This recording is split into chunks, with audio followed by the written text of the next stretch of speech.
लद्दाख से आने वाले थे फूफा जी। स्वागत के लिए भारत की माता ने अपने छोटे बेटे से रबड़ी के रेट पता कराए तो रेट थे 5 रुपये।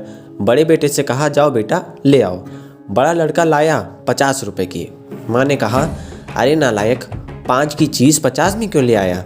बड़े बेटे ने कहा माँ फ्रांसीसी चच्चा की दूसरी दुकान से लाया हूँ, इसमें किशमिश बादाम डलवा कर पैक करवा कर ठंडी करवा कर बम्बानी भैया की गाड़ी से लाया हूँ।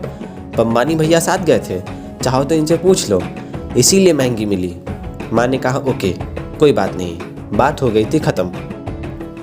ये थी अब तक की रफाल डील, लेकिन अब फ्रांसीसी चच्चा अपनी दुकान में जांच करवा रहे हैं कि रबड़ी के रेट उनकी दुकान में कभी 50 गए ही नहीं, तो 5 की रबड़ी को भारत माँ के बड़े बेटे को 50 में किसने दे दी थी। तो ये है अब की रफाल डील की कहानी। अब फ्रांस में एक पत्रकार है यान फिलिपिन, इन्होंने खबर लिखी थी कि राफेल सौदे में दलाली खाई गई है। जब ये खबर छपी तो वहाँ था एक NGO शेरपा जो पैसे कौड़ी के मामले में ठगे गए लोगों की मदद करता है। शेरपा ने खबर पढ़ी और पहुँच गया कोर्ट।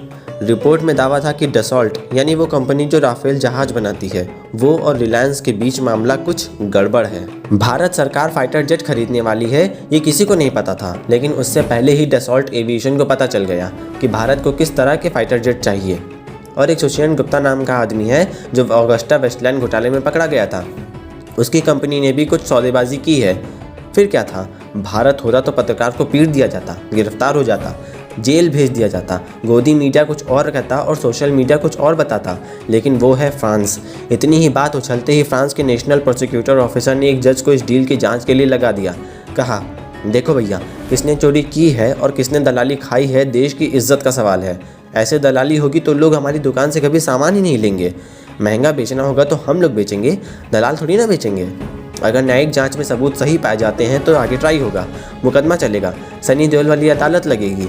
और अगर सामान बेचने वाले ने दलाली खाकर सामान महंगा बेचा है तो खरीदने वाले की भी पोल खुल जाएगी। बस इसी बात पर बवाल मचा हुआ है।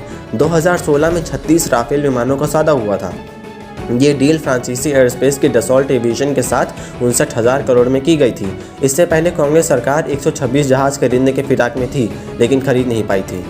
कांग्रेसी कहते हैं जितने में हम खरीदने वाले थे बीजेपी ने उससे ज़्यादा दामों पर राफेल खरीदे हैं। और दूसरा ये कि कुछ जहाज़ का माल भारत लाकर हम अपनी सरकारी कंपनी HAL यानी कि हिंदुस्तान एरोनॉटिक्स लिमिटेड में बनवाने वाले थे, लेकिन बीजेपी सरकार में जब सौदा हुआ तो जहाज़ों की संख्या कम कर दी गई और दाम बढ़ा दिए गए और बनाने का ठेका HAL की जगह रिलायंस डिफेंस को दे दिया गया। रिलायंस कब से जहाज़ बनाने लगा भैया, कोई बताएगा। HAL जो जहाज़ बनाने में माहिर है उसको किनारे कर दिया। अंबानी जी में कौन सी लार लगी थी।